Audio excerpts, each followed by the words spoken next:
Alors on est sur un exercice de combinatoire et la combinatoire c'est apprendre à compter les choses. Dans l'exercice qui nous intéresse là, on va s'amuser à compter combien il existe de codes PIN différents.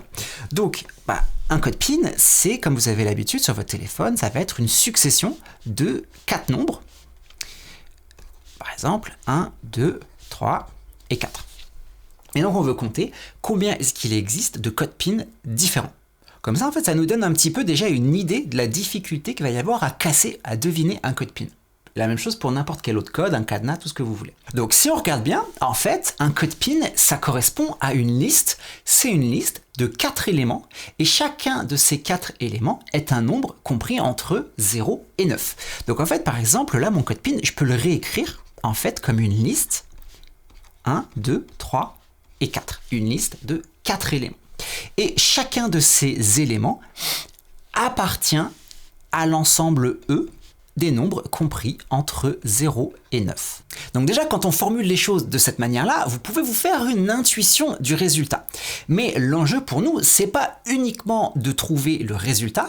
En fait, ce que je veux vous montrer comment réfléchir en combinatoire. Comment réfléchir proprement, c'est-à-dire comment faire une modélisation qui soit efficace de la situation, parce que vous allez voir que plus tard, quand on va faire des probabilités et autres, si on va trop vite sur ces exercices simples, eh bien ça va devenir difficile d'un coup. Donc là, on va prendre le temps de faire ça proprement, et vous allez voir que ça va nous faire intervenir quelques petits résultats déjà. Donc ce vecteur est une liste qui est composée de 4 éléments qui appartiennent chacun à l'ensemble E.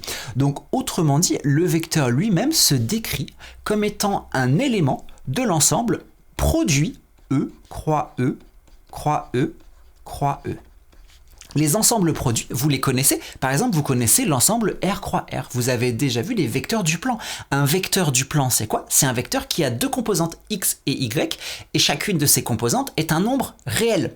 Et bien là, vous voyez, c'est la même chose. J'ai un vecteur pour lequel chacune des composantes est un élément de l'ensemble E. La première composante appartient à l'ensemble E, la deuxième composante appartient à l'ensemble E, la troisième et la quatrième aussi appartiennent à l'ensemble E. Donc on décrit ça par ce qu'on appelle un ensemble produit.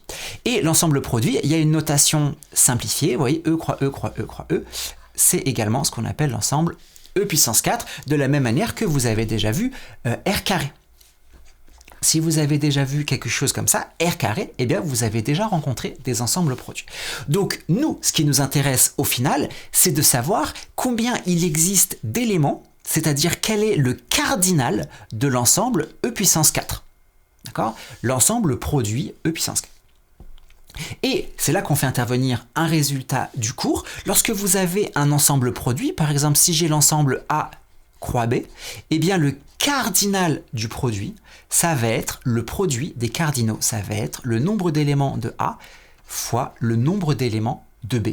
Donc là, ici, j'ai l'ensemble produit E puissance 4. Donc, le cardinal de cet ensemble, ça va être le cardinal de E fois le cardinal de E fois le cardinal de E fois le cardinal de E. Tout ça 4 fois. Autrement dit, le cardinal de E à la puissance 4. Et combien y a-t-il d'éléments dans l'ensemble E?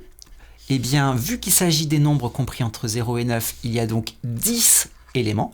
Et donc, au final, j'ai 10 puissance 4 codes PIN possibles.